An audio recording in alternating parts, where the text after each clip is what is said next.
जय जिनेंद्र, रुकिए और एक पल के लिए सोचिए। एक तस्वीर दिगंबर जैन मुनि की, पूर्ण त्याग, तपस्या और आत्मसंयम की जीवित मिसाल, और अचानक एक एआई उसे देखता है और फैसला सुनाता है, एडल्ट कंटेंट रिमूव।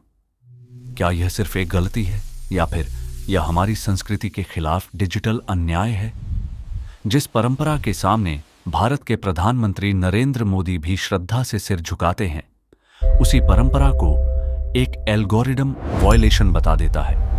कभी अंग्रेजों ने हमारे देश पर राज किया था, आज एल्गोरिदम हमारे विचारों और परंपराओं को प्रभावित कर रहे हैं। इसी को कहा जाता है डिजिटल कॉलोनियलिज्म। इसका मतलब क्या है?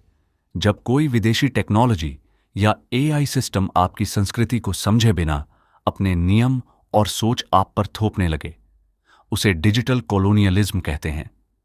ये एआई सिस्टम पश्चिमी डेटासेट पर प्रशिक्षित हैं।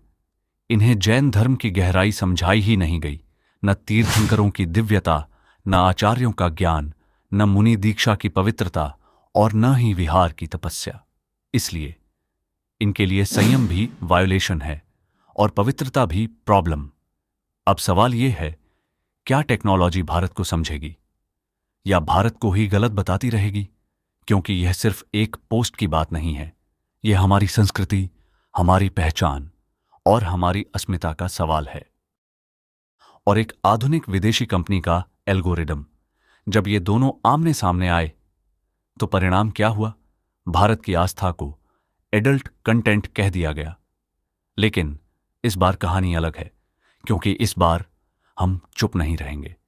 यह केवल एक धर्म की बात नहीं है, यह केवल एक परंपरा की बात नहीं है, यह उस सोच की बात है जो हजारों वर्षों से इस भूमि पर जीवित है।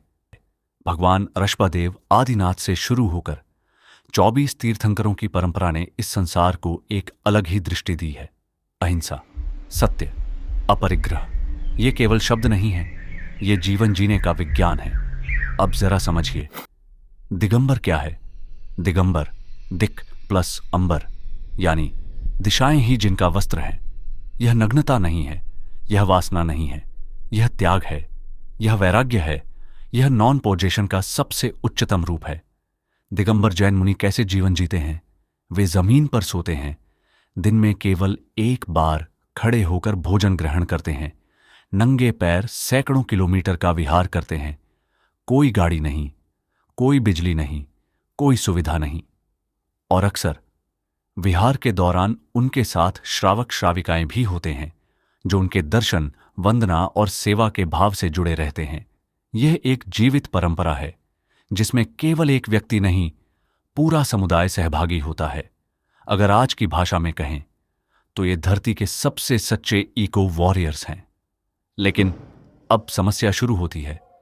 जब इन दिगंबर संतों की तस्वीरें या वीडियो सोशल मीडिया पर डाले जाते हैं तो क्या होता है?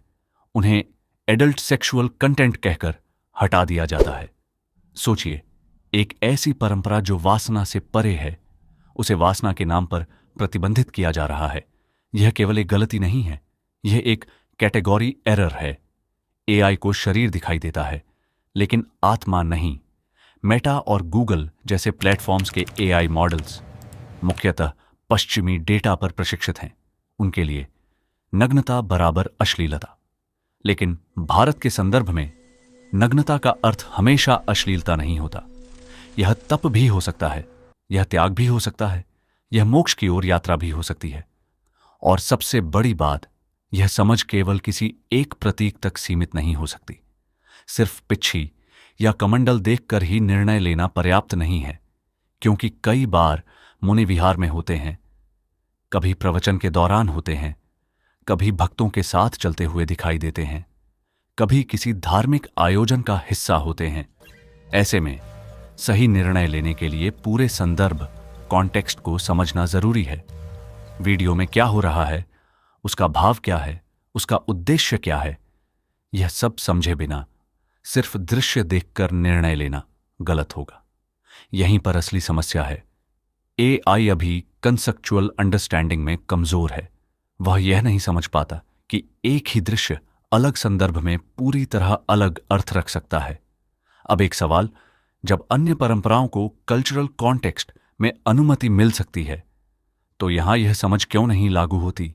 क्या यह समानता है या यह अज्ञानता है? मेटा की अपनी नीतियां कहती हैं कि कल्चरल और रिलीजियस कॉन्टेक्स्ट को समझना जरूरी है। तो फिर यहां उस सिद्धांत को पूरी तरह लागू क्यों नहीं किया जा रहा? यह सिर्फ टेक्नोलॉजी की गलती नहीं है, यह एक दृष्टिकोण की कमी है। कुछ लोग इसे डिजिटल कोलोनियलिज्म कहते हैं, यानी जब एक संस्कृति दूसरी संस्कृति को अपने नियमों से परिभाषित करने लगे। लेकिन हम एक लोकतांत्रिक देश में रहते हैं और यहां कानून सर्वोपरि है। भारतीय संविधान का अनुच्छेद 25 हमें धर्म की स्वतंत्रता देता है। आईटी नियम 2021 डिजिटल प्लेटफॉर्म्स को जवाबदेह बनाते हैं। इसका अर्थ साफ है, कोई भी एल्गोरिदम भारत के संविधान से ऊपर नहीं हो सकता। तो समाधान क्या है? पहला, एआई में कंसेप्चुअल इंटेलिजेंस लाना। ऐसा सिस्टम जो केवल एक फ्रेम नहीं, पूरे वीडियो को समझे, जो यह पहचान सके कि यह एक धार्मिक गतिविधि है, एक आध्यात्मिक प्रक्रिया है, न कि कोई अनुचित सामग्री। दूसरा, ह्यूमन रिव्यू में सुधार। ऐसे मामलों में स्थानीय सांस्कृतिक समझ रखने वाले लोगों की भूमिका बढ़ानी होगी। तीसरा, समाज की भागीदारी। जब तक हम अपनी बात नहीं रखेंगे, तब तक सिस्टम नहीं बदलेगा। अब सवाल यह है, हम क्या करें? बहुत सरल है। इस संदेश को फैलाइए, इस वीडियो को शेयर कीजिए, हर व्हाट्सएप ग्रुप में, हर इंस्टाग्राम, हर फेसबुक पर। याद रखिए, वे संत अपने लिए नहीं बोलते, उनका मौन ही उनकी शक्ति है, उनका तप ही उनकी पहचान है। लेकिन हम बोल सकते हैं, और हमें बोलना होगा। यह लड़ाई किसी के खिलाफ नहीं है, यह लड़ाई समझ के लिए है, यह लड़ाई सम्मान के लिए है।